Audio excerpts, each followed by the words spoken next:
오늘 하나님께서 우리에게 주신 말씀 에베소서 5장 15절에서 17절 말씀입니다.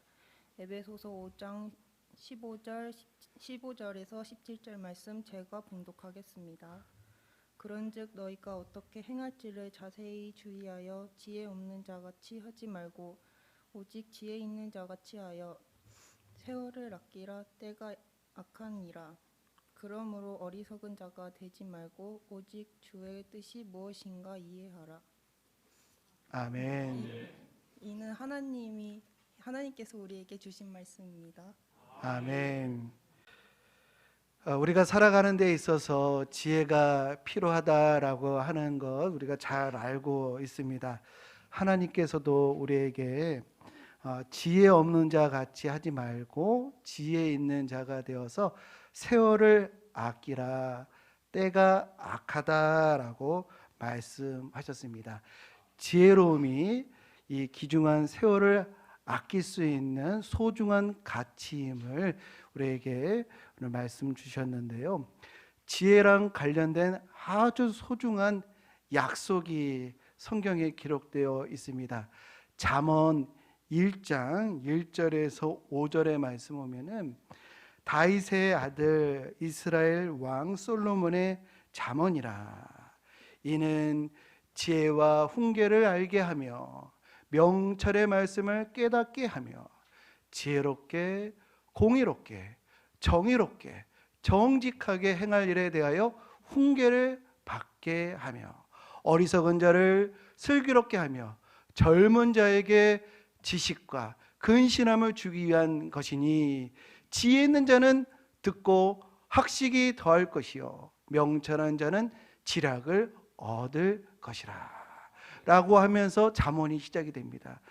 우리 성도님들이 잠언을 읽고 받고 그대로 행하면 지혜롭게 공의롭게 정의롭게 정직하게 된다는 이 약속이 실제가 되고 실상이 될 줄로 믿습니다. 하나님 말씀이 우리 삶 가운데 증명되게 하는 것이 우리의 사명인 줄 믿습니다. 잠언의 특성은요, 역사성이 없다라는 겁니다. 다른 성경 본문에는요, 율법이라든지 제사라든지 성전이라든지 예언이라든지 이런 배경이 있는데요, 잠언에는 그런 배경이 거의 없습니다. 시편을 보더라도 배경을 알고 있어야 본문의 본 뜻을 더 가깝게 접근할 수가 있는데요, 잠언은 전혀 그런 게 없어요. 배경이 없어도 신학적인 기초가 없어도 누구나 읽고 이해할 수 있는 말씀이 잠언입니다. 그래서 어린 자녀에서부터 이 초신자까지 처음 접하는, 처음 사랑하게 되는 성경이 바로 잠언 말씀입니다. 그런데요, 이 지혜에 대한 관심과 추구가 이스라엘 민족에만 있는 것은 아니겠죠. 이 다른 나라, 다른 민족에도 지혜에 대한 추구를 했는데요.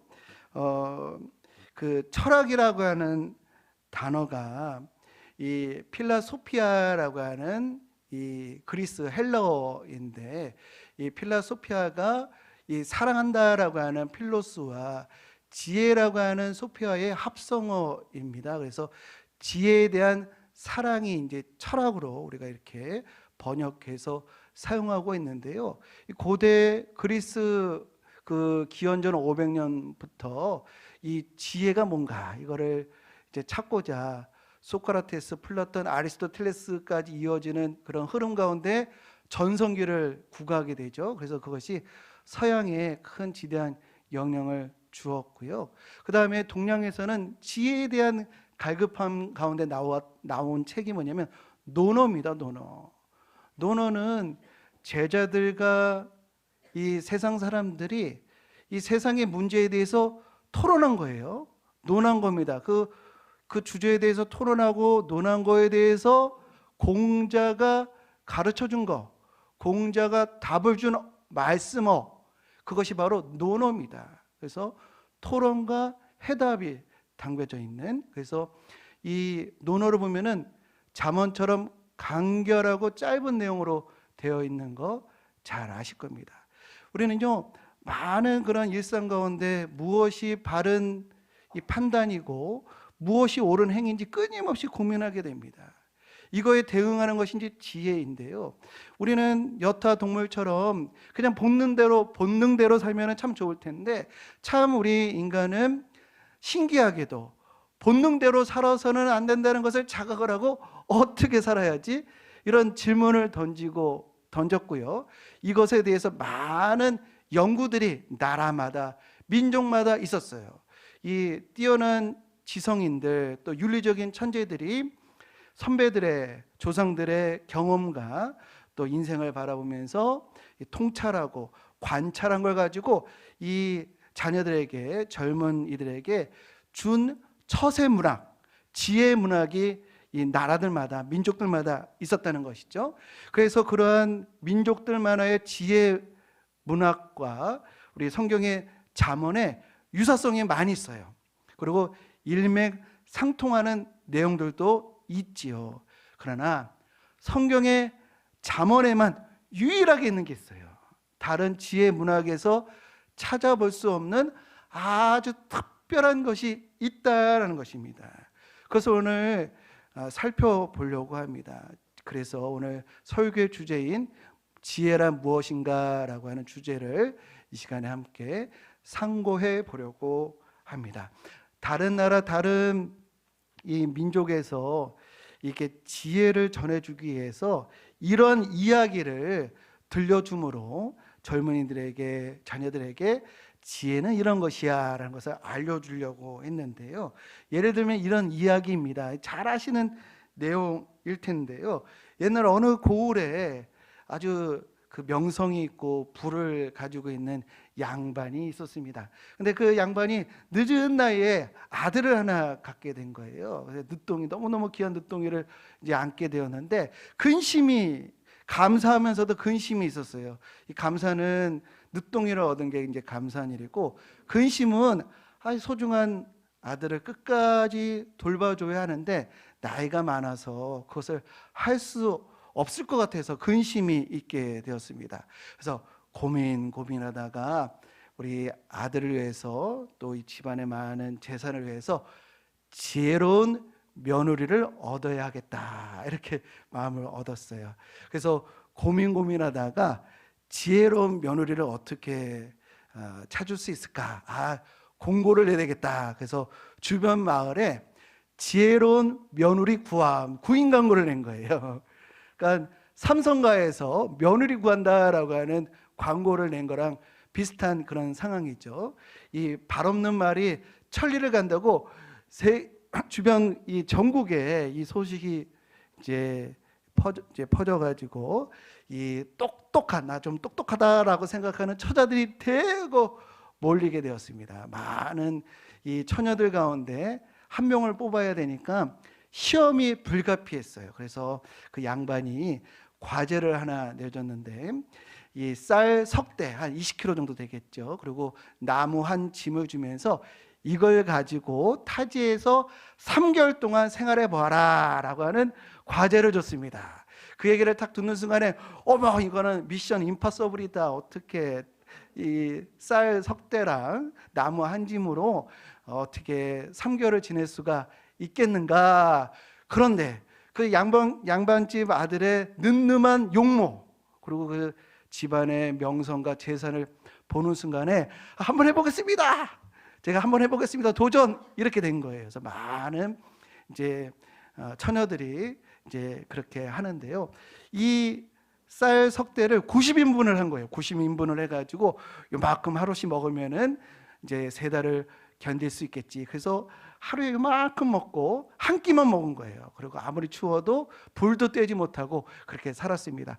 그러다 보니까 어떻게 되냐면 점점 시간이 지날수록 이 몸은 비실비실해지고 얼굴은 푸석푸석해지고 정신은 흐리멍텅해진 거예요. 얼굴에 막 피부 트러블이 생기고 병이 나가지고 도중에 중독 이제 포기하는 일들이 속출하게 되었습니다. 그런데요, 어느 처자는 첫날부터 밥을 그냥 그 쌀을 가지고 맛있게 해먹고 따뜻하게 잔 다음에 체력을 비축을 해가지고 그 집안을 깨끗하게 청소하고 산에 올라가서 나무를 해가지고 와가지고 나무가 그냥 한 짐에서 한 여러 짐이 되고, 또 동네마다 다녀가지고 바느질감을 얻어가지고 싹바느질을 해가지고 쌀 석대가 한 가마니가 된 거예요.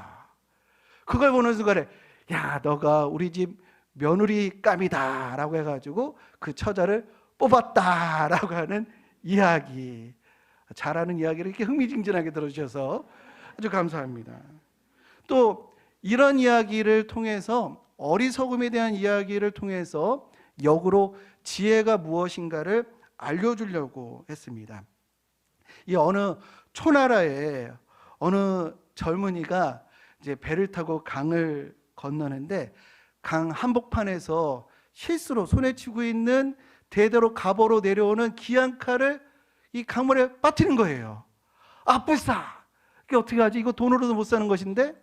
그래가지고 큰일 났잖아요. 당황해가지고 그냥 허둥지둥 주머니에서 주먹칼을 꺼내가지고 아, 이쯤에서 이 칼을 빠뜨렸지라고 하면서 뱃전에다가 표시를 해놓은 거예요.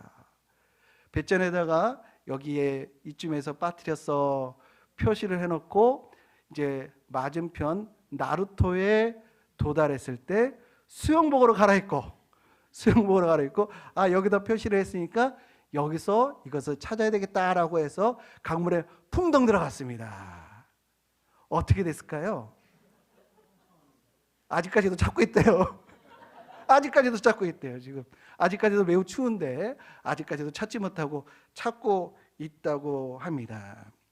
이런 유의 이야기를 통해서 지혜가 무엇인가, 지혜는 어떻게 얻을 수가 있는가, 남들보다 뛰어난 이 탁월한 아이디어를 가지고 최소한의 것으로 최대를 얻는 것, 이것이 지혜다라고 가르쳤고요. 그 다음에 어이없이 실수하고 실패하는 것을 어리석다, 이렇게 이제 그런 내용들의 이야기를 통해서 전수해 주려고 했는데 성경은 전혀 다르게 얘기한다는 겁니다. 다른 지혜 문학에서 볼 수 없는 내용이 있다라는 것이죠. 성경에서 말하는 지혜는 사물의 이치를 빨리 깨닫고 어떤 문제를 정확하게 해결할 수 있는 능력이 아니고, 지혜는 바로 하나님을 경외하는 것이다 라고 말씀하고 계십니다. 또 어리석음은 멍청하고 둔한 것이 아니라 마음에 이르기를 하나님이 없다 하는 것이 바로 어리석음이다라고 말씀하고 계십니다. 우리 세상에는요, 두 가지 차원의 지식이 있습니다. 하나는요, 존재자에 대한 지식이고요, 다른 하나는 존재에 대한 지식입니다. 존재자에 대한 지식은 사물에 대한 지식입니다. 그러니까 마이크를 어떻게 만들고 마이크는 어떻게 작동하는가, 이것은 존재자, 사물에 대한 지식이고요. 그 다음에 존재에 대한 지식, 이 삶에 대한 지식인데요, 이 마이크를 어떻게 사용해야 하는가, 이것이 이제 이 삶에 대한 지식, 존재에 대한 지식이라고 할 수가 있는데, 이 마이크를 가지고 내가 큰 소리로 타인을 비난하고 공격할 것인가, 아니면 이 마이크를 가지고 미국의 마틴 루터킹 주니어 목사님은 이 마이크를 가지고 이 워싱턴 DC에서 I have a dream이라고 하면서 이 흑인들의 차별을 막고 서로 화합할 수 있는, 인종들끼리 서로 어우러져야 한다고 하는 그런 연설을 해가지고 미국의 역사를 변화시키는 그런 이 지혜를 발휘를 했어요. 이게 바로 이 삶에 관한 이 지혜인데요, 존재자에 대한 지식은 학교에서 배우게 되고 또 본인이 노력해서 습득하는 것이지만, 이 존재에 대한 지식의 근원과 시작은 바로 하나님을 경외하는 것에서 시작된다라고 잠언은 선포하고 있습니다. 우리 어리석음이라고 하는 것에 대해서 시편 14편 1절 말씀 보면은 하나님 마음에 이르기를 하나님이 없다 하는 자들이 어리석다라고 이렇게 말씀하고 계시는데요.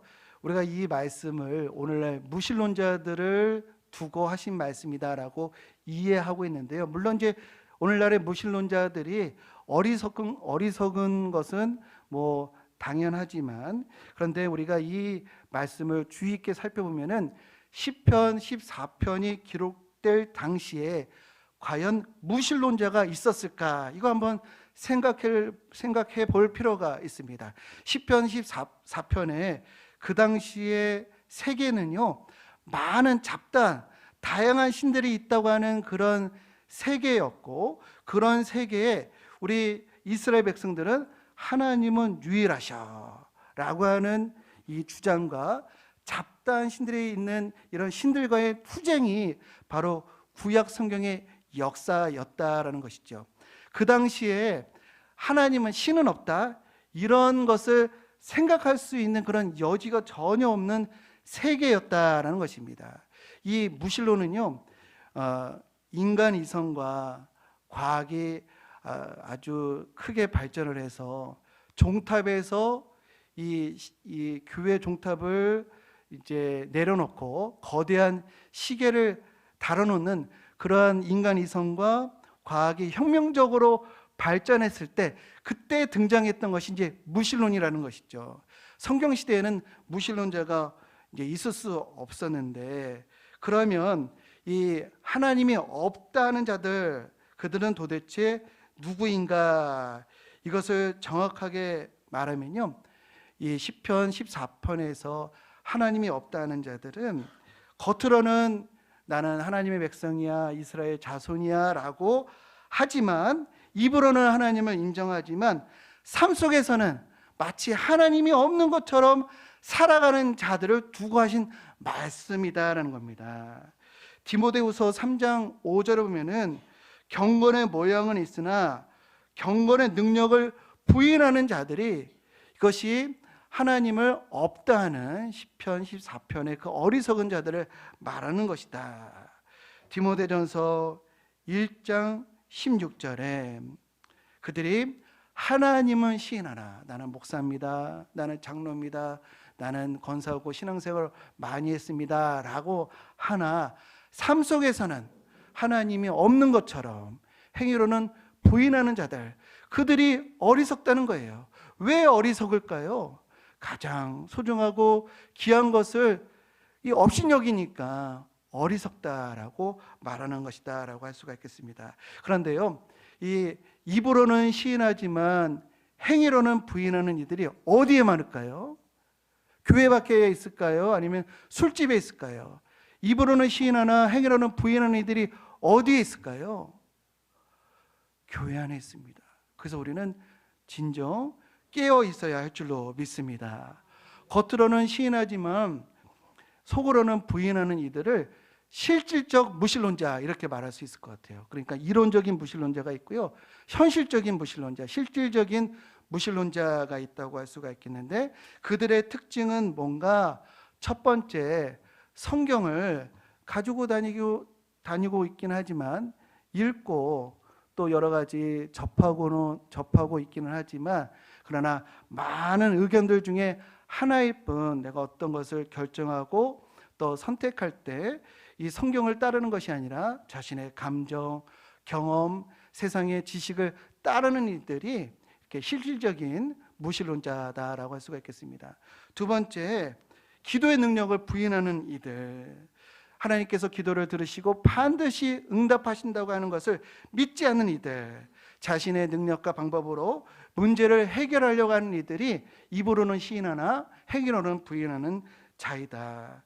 세 번째, 현실적인 무신론자들은요, 신앙생활은 하지만 우리 사회 속에서 세속적인 방법으로 성공을 하려고 하는 이들, 이것이 정말로 하나님이 기뻐하실 만한 일인가, 이것이 하나님의 나라와 의를 위한 것인가, 이런 거 고려하지 않고 성공만 하면 돼, 이런 이들이 바로 여기에 들어간다. 그 다음에 천국과 지옥에 대한, 듣기는 알고 말하기는 하지만 정말로 지옥에 대해서 두려움을 갖고 있지 않는 이들, 이런 이들이 바로 현실적인 무신론자들이다라고 할 수가 있겠습니다.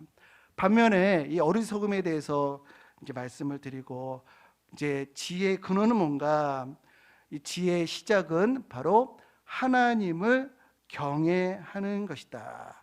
경외가 뭘까요? 경외, 이걸 사전적인 의미는요, 공경하고 두려워하다라고 하는 의미입니다. 공경하고 두려워하다. 이것을 쉽게 표현을 하면요, 상대를 정말 사랑하게 되면요, 그 대상이 중요해진다는 겁니다. 정말로 우리가 누군가를 사랑하게 되면요, 그 대상이 중요해져요. 우리가요, 누군가를 사랑하면은 그분의 건강, 그분의 말, 그분의 행위가 중요해지죠. 하나님을 정말 우리가 사랑하게 되면요, 하나님의 말씀, 또 하나님의 뜻이, 또 하나님의 표정, 이것을 중요하게 생각하는 것이 바로 이 하나님 경외입니다. 중요하게 생각한다는 것은 어떤 의미가 있냐면요, 의식한다는 거예요. 우리가 중요하게 생각하는 것은 항상 의식하죠. 우리가 중요치 않은 거, 우리가 대수롭지 않게 생각하는 것은 어떻게 하죠? 그냥 무관심하게 되고 그냥 스쳐 지나가고 의식을 하지 못합니다. 그러나 중요하게 생각하는 것은 항상 의식을 하죠. 제가 이제 어렸을 때, 그러니까 아이들이 어렸을 때 제가 보고 놀랐던 것이, 우리 애들이 어렸을 때 아내가 직장 갔다 와서 아주 피곤하게 아주 뭐 세상 떠나듯이 이렇게 자고 있는데, 애들이 좀만 불편한 소리만 하더라도 벌떡 깨가지고 그 애들을 돌보더라고요. 참 신기하다. 어떻게 저렇게 세상 없이 자고 있다가 벌떡 이렇게 반응을 보일까. 근데 그게 생명에 대한 경애고요, 자식 사랑이더라고요. 항상 의식을 하고 있는 거. 근데 제가 그거 보고 신기했었는데, 제가 한 번은 저 혼자 이 어린 아이들을 케어할 때가 있었는데, 제가 그러더라고요. 책임의식이 있으니까 애들의 작은 소리에도 제가 반응을 하고 몸이 움직이는 그런 이제 일이 있었습니다. 이것처럼 뭔가를 이제 경외한다는 것은 그것을 항상 의식하는 것이다. 그런데 우리가 항상 무엇을 의식한다는 것은 좀 불편하고 또 거부감이 있을 수가 있습니다. 그런데 성경은 그렇지 않다는 것입니다. 항상 하나님을 의식하고 인정하는 자들은 뭔가 다르다는 것이에요. 요셉은요, 아무도 안 보는 곳에서, 아무도 알 수 없는 곳에서 하나님을 의식했습니다. 창세기 39장 9절 말씀 보면은 아무도 없는 곳에서 그가 이런 말을 합니다. 이 집에는 나보다 큰 이가 없으며 주인이 아무것도 내게 금하지 아니하였어도 금한 것은 당신뿐이니 당신은 그의 아내임이라. 그런즉 내가 어찌 이 큰 악을 행하여 하나님께 죄를 지리까. 아무도 없는 곳에서 하나님을 의식을 하는 그런 정신으로 이 청년이 살아가더니, 그로 통해서 나라가 위기에서 극복되고 민족이 흥황하게 되고 집안이 살아나는 이런 일들을 감당하게 된 줄로 믿습니다. 저와 우리 성도님들이, 또 우리 자녀들이 어디서나 하나님을 의식하게 되면 그들이 이 땅에 소망인 줄 믿습니다. 다윗이 큰 실수를 하게 됩니다. 그래서 모든 것을 잃어버리게 돼요. 심지어 부하들이 다윗을 죽이려고 합니다. 그러한 다급한 상황, 절체절명의 위기 가운데에서도 하나님을 의식했어요. 그래서 어떻게 되었는가? 하나님을 힘입어 용기를 얻어가지고 모든 것을 회복할 수 있게 된 줄로 믿습니다. 저와 우리 성도님들이 하나님을 경외함으로, 하나님의 모든 것을 중요하게 생각함으로 하나님의 표정, 하나님의 말씀을 늘 의식하는 지혜로운 인생들 되시기를 주님의 이름으로 축복합니다. 믿는 사람과 안 믿는 사람의 특징이 뭘까요? 의식하느냐 의식하지 않는 그 차이입니다. 그 다음에 참 신앙인과 거짓 신앙인의 차이가 뭘까요? 거짓 신앙인은요, 교회 안에서만 의식합니다.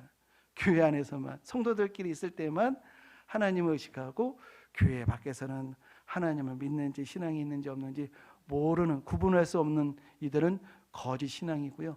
여기서나 교회 밖에서나 동일하게 하나님을 의식하는 이들이 참된 신앙인인 줄로 믿습니다. 무언가를 항상 의식한다는 거 불편할 수가 있죠.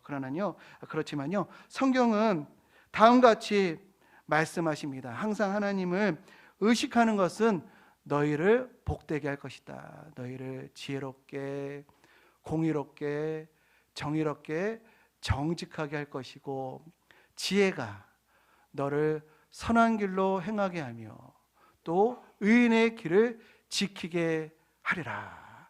하나님을 늘 의식하면 너를 보호하고, 또 너가 하나님을 사랑하고 중요하게 생각하면 그가 너를 지키리라. 이런 약속의 말씀이 우리 성도님들의 삶과 가정에 실제가 되기를 주님의 이름으로 축복합니다. 이사야 33장 6절 말씀, 하나님을 경외하는 것이 보배라는 거예요. 어디 가서나 하나님을 말씀을 중요하게 생각하고 의식하면은 그 삶에 구원이 있고 지혜와 지식이 풍성하게 될 것이다. 이렇게 하나님을 경외하는 이들은요, 성경 말씀이 삶의 표준과 기준이 되고요, 그 다음에 기도의 능력을 신뢰하겠죠. 그 다음에 세속적인 방법의 성공이 아닌 신앙적인 승리를 추구하게 되고, 천국과 지옥이 있음을 반드시 확신하면서 두렵과 떨림으로 구원을 이뤄가는 이들이 진정 하나님을 경외하는 지혜로운 삶인 줄로 믿습니다. 그렇게 지혜로운 삶으로 우리의 인생을 또 가정을 이끌어 나가시는 우리 복된 성도님들 모두 되시기를 주님의 이름으로 간절히 축원드립니다. 이 시간에 우리 지혜의 근본 되시는 예수님을 내가 가장 사랑합니다. 내가 항상 주님의 말씀, 주님의 표정에 의식하면서 살아가겠습니다 라고 하는 마음으로 우리 함께 찬양하겠습니다. 내 안에 가장 귀한 거 예수를 알미라. 내가 예수님을 마음에 두고 의식하는 것이 가장 소중한 것입니다 라고 하는 고백으로 우리 찬양하겠습니다. 내 안에 가장 귀한 거 예수를 알미라. 안에 가장 귀한 거 예수를 알미라.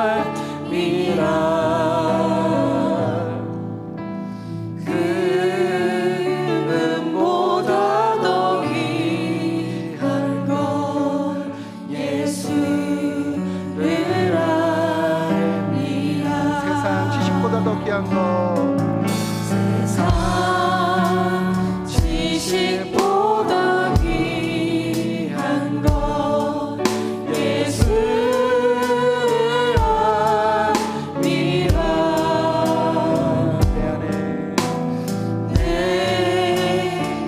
안에 가장 귀한 것 예수를 알미라.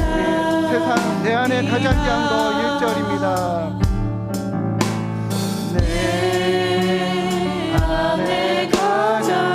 예수를 알미라.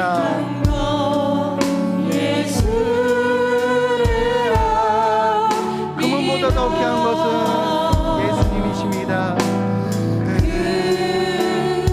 금은보다 더 귀한 것 예수를 세상 지식보다 더 귀한 것은 예수님입니다. 세상 지식보다 귀한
다 함께 일어나셔서 찬양하겠습니다.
여러분들이 또 우리 후손들이 언제든지 어디서든지 하나님을 의식하고 무엇보다도 하나님과의 관계가 그의 말씀이 가장 중요한 것으로 여기는 참된 지혜자 되도록 인도해 주시도록 우리 다 함께 우리 주의 이름 부르며 통성 기도하겠습니다.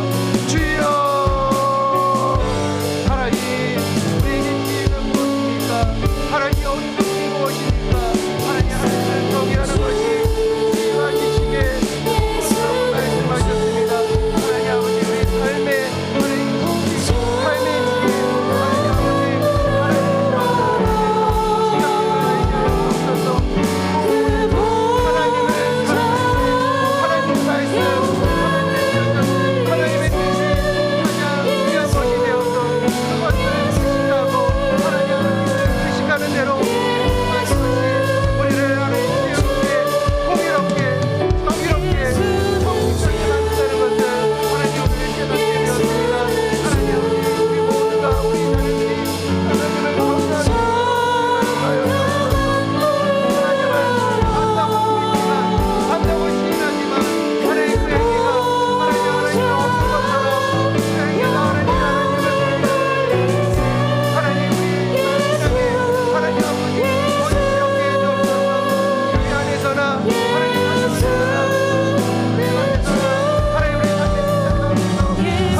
지혜 없는 자 같이 하지 말고 지혜 있는 자가 되어서 세월을 아끼라 때가 악하다라고 말씀하셨습니다.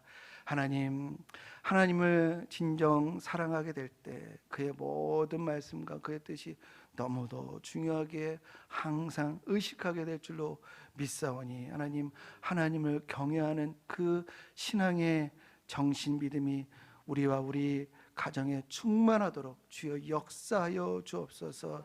입으로는 시인하지만 행위로는 부인하는 어리석은 자가 되지 않도록 우리 신앙에 거짓이 없도록 하나님 주여 붙들어 주옵소서. 이제는 우리를 위해 자기를 낮추시기까지 복종하신 어린 양 예수 그리스도의 은혜와 독생자를 십자가에 내어주시기까지 우리를 사랑하시는 측량할 수 없는 하나님의 사랑과 우리를 위하여 탄식함으로 간구하시는 성령님의 내주 교통 충만하심이 하나님을 경외함으로 지혜와 명철의 삶을 살아가리라 결단하는 하나님의 백성들 머리머리 위에 그 가정과 기업과 광석교회와 이 나라와 이 민족 위에 이제부터 영원까지 함께 하시기를 간절히 축원하옵나이다.